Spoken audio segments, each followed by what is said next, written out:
బనకచెర్ల నిర్మాణంపై AP CM Chandrababu ప్రయత్నాలు ఆపడం లేదు. ఈ ప్రాజెక్టుకు కేంద్రం పర్యావరణ అనుమతులు తిరస్కరించిన కేంద్రంపై పదే పదే ఒత్తిడి చేస్తున్నారు చంద్రబాబు. ఈ మేరకు ఇవాళ ఢిల్లీలో పర్యటిస్తున్న ఏపీ సీఎం చంద్రబాబు కేంద్ర జలశక్తి మంత్రి సిఆర్ పాటిల్తో భేటీ అయ్యారు. పోలవరం నిధులతో పాటు బనకచెర్ల ప్రాజెక్టు అనుమతులపై సుదీర్ఘంగా చర్చించారు. బనకచెర్లకు పర్యావరణ అనుమతులతో పాటు అన్ని పర్మిషన్లు ఇవ్వాలని కోరారు చంద్రబాబు. ఇదే విషయంపై డీటెయిల్స్ శ్రీశైలం అందిస్తారు. శ్రీశైలం, బనకచెర్ల ప్రాజెక్టుకు సంబంధించి కేంద్రంపై చంద్రబాబు పదే పదే ఒత్తిడి చేస్తున్నట్టు తెలుస్తోంది. డీటెయిల్స్ ఏంటి?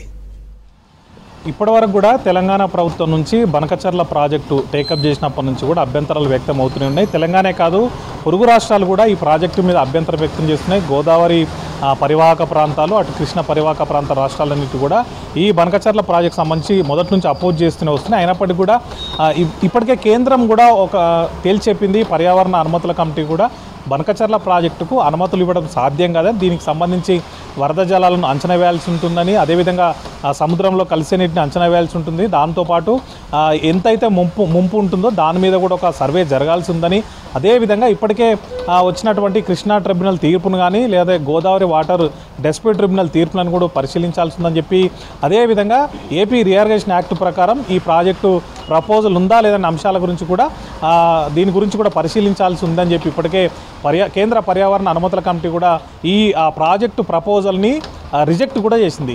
అయినప్పటికీ కూడా కేంద్రాన్ని ఒప్పించడము లేదంటే కేంద్ర మంత్రులను కలవడం ద్వారా సిడబ్ల్యూసి మీద కానీ ఇతర సంఘాల మీద కూడా ఒత్తిడి తెచ్చే పనిలో చంద్రబాబు ఉన్నాడుగా తెలుస్తోంది. ఎందుకంటే ఇప్పటికే ప్రీ ఫీజిబిలిటీ రిపోర్ట్ను కూడా ఏపీ సబ్మిట్ చేసినప్పటికీ కూడా దాని ప్రకారం అయితే అనుమతులు ఇవ్వలేము, దీని మీద అభ్యంతరాలు ఉన్నాయి కాబట్టి ఈ ఫైల్ను తిప్పి పంపుతున్నాము, మీరు మిగిలిన అంశాల కోసం సిడబ్ల్యూసిని అప్రోచ్ అవ్వాల్సి ఉంటుందని చెప్పి కేంద్ర పర్యావరణ అనుమతుల కమిటీ స్పష్టంగా చెప్పింది. అయినప్పటికీ కూడా చంద్రబాబు పదే పదే కేంద్ర మంత్రులను కలుస్తూ ఈరోజు కూడా ఆర్థిక మంత్రిని కలిసినప్పుడు కూడా పోలవరంతో పాటు బనకచెర్ల అంశాన్ని ప్రస్తావించారు.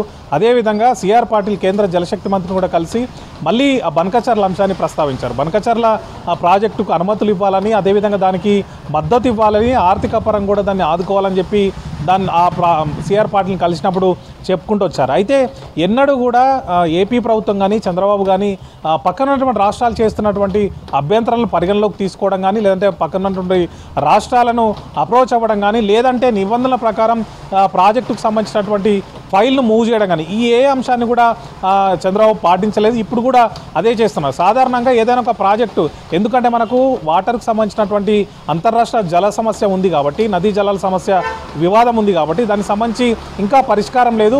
ఇప్పటికే కృష్ణా వాటర్ డిస్ప్యూట్ ట్రిబ్యునల్ 2లో మనం వాదనలు వినిపిస్తున్నాం. ఇప్పటికే మన వాదనలు పూర్తి చేశాం. ఏపీ కూడా ఇంకా వాదనలు వినిపించాల్సింది. మరోవైపు గోదావరి జలాల మీద ఇదే రకమైనటువంటి సమస్యలు ఉన్నాయి. ప్రధానంగా రాష్ట్రం విడిపోయిన తర్వాత కేటాయింపులకు సంబంధించినటువంటి అంశం అనేది ఇంకా కొలిక్కి రాలేదు.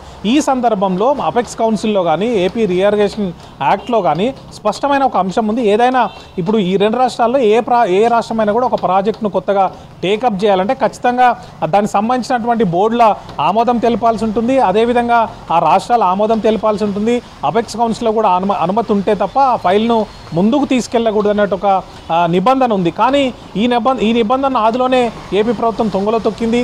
ఆ తర్వాత నేరుగా కేంద్ర జలశక్తి శాఖకు ప్రీ ఫీజిబిలిటీ రిపోర్ట్ను బనకచెర్లకు సంబంధించినటువంటి అంశాన్ని పంపింది. ఇక్కడ ఉన్నటువంటి గోదావరి బోర్డు కానీ, కృష్ణా బోర్డు కానీ, తుంగభద్ర బోర్డు కానీ ఏ బోర్డుకు కూడా సమాచారం లేదు. అదేవిధంగా ఏదైతే ఎగువన ఉన్నటువంటి తెలంగాణ రాష్ట్రానికి కూడా కనీస సమాచారం కూడా ఇవ్వకుండానే తెలంగాణ అడిగినప్పటికి కూడా ఇంకా అది ప్రతిపాదనల దశలో ఉంది. దానికి సంబంధించినటువంటి ఎట్లాంటి రిపోర్ట్ కానీ ప్రణాళిక కానీ తయారు చేయలేదని చెప్పి గోదావరి బోర్డులోను కృష్ణా బోర్డులోను సమావేశాల సందర్భంగా తెలంగాణ అడిగితే కూడా ఇట్లాంటి ఆన్సర్ ఇస్తూ తప్పించుకుంటూ ముందుకు వెళ్ళి ఏకంగా కేంద్ర జలశక్తి శాఖకు పిఎఫ్ఆర్ను సబ్మిట్ చేసింది బనకచెర్ల సంబంధించి. ఆ సందర్భంలో కూడా తెలంగాణ ప్రభుత్వం అభ్యంతరం వ్యక్తం చేసింది, పిఎఫ్ఆర్ను తిరస్కరించాలని చెప్పింది. అదేవిధంగా పర్యావరణ అనుమతులు కూడా ఇవ్వదని చెప్పి తెలంగాణ ప్రభుత్వం ఒత్తిడి తెచ్చింది. దానిలో భాగంగానే కేంద్ర పర్యావరణ అనుమతుల కమిటీ కూడా ఏదైతే అభ్యంతరాలు వాటిని కూడా పరిశీలించిన తర్వాత ఇది ఇక్కడ కాదు, మీరు సిడబ్ల్యూసికి వెళ్ళండి, అక్కడ నుంచి అనుమతి తెచ్చుకున్న తర్వాత అదేవిధంగా రాష్ట్రాల ఆమోదం కూడా ఎవరైతే అభ్యంతరం వ్యక్తం చేస్తారో వాళ్ళ ఎన్ఓసి కూడా అవసరమని చెప్పి ఇప్పటికే స్పష్టంగా చెప్పింది. అయినప్పటికీ కూడా చంద్రబాబు తనకు అలవాటైన రీతిలో మళ్ళీ కేంద్ర మంత్రులను కలుస్తూ ఈ ప్రాజెక్టుకు అనుమతి ఇవ్వాలని చెప్పి ప్రభుత్వం మీద ఒత్తిడి తెచ్చేటువంటి పనిలో పడ్డాడు. అయితే ఈ అంశం మీద కూడా తెలంగాణ ప్రభుత్వం దాన్ని అబ్జర్వ్ చేస్తుంది. ఏ రకంగా కూడా బనకచర్లకు సంబంధించినటువంటి అంశం మీద ముందుకు వెళ్లకుండా తెలంగాణ ప్రభుత్వం కూడా కేంద్రం మీద ఇప్పటికే ఒత్తిడి తెచ్చింది. దానిలో భాగంగానే పిఎఫ్ఆర్ని కూడా కేంద్రం రిజెక్ట్ చేసింది. ఇప్పుడు మళ్ళీ చంద్రబాబు చేపడుతున్నటువంటి చర్యల నేపథ్యంలో తెలంగాణ ప్రభుత్వం కూడా అందుకు ధీటుగానే చర్యలు ఉంటాయి. కేంద్రం మీద ఒత్తిడి తెస్తుంది. ఇప్పటికే చెప్పినటువంటి నిబంధనల ప్రకారం ఖచ్చితంగా ఆ ప్రాజెక్టుకు ఒకవేళ ముందుకు వెళ్ళాలంటే కనుక కేంద్రమైన కూడా ఖచ్చితంగా తెలంగాణ ప్రభుత్వం అనుమతి, తెలంగాణ రాష్ట్ర అనుమతి ఉంటే తప్ప దాన్ని ముందుకు తీసుకెళ్లేటువంటి పరిస్థితిలో లేదని తెలంగాణకు సంబంధించినటువంటి ఇరిగేషన్ ఎక్స్పర్ట్ కూడా చెప్తున్నారు సూర్య.